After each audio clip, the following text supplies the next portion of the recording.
What's up, YouTube? I am Big Man Spud. Welcome to the channel. I got a cowboy hat.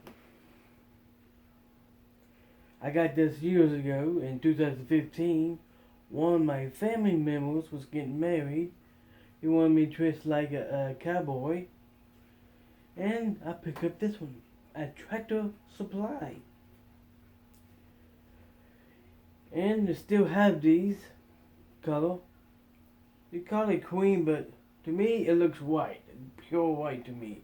But anyways, at Tractor Supply is $24.99. $25 cowboy hat. And then you get says Justin's hat. Justin hat.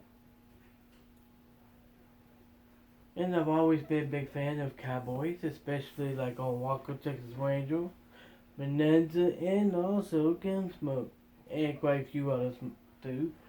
But my point is,